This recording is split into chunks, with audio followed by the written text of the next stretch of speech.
gutom ko yang gitagbaw kanon matag adlaw.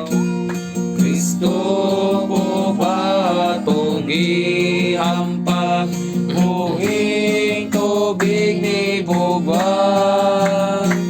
Tuburan siya kasing-kasing nakuhas ka uhaw.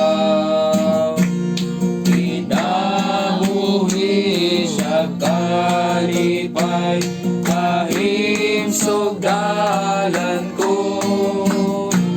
Kalinaw pa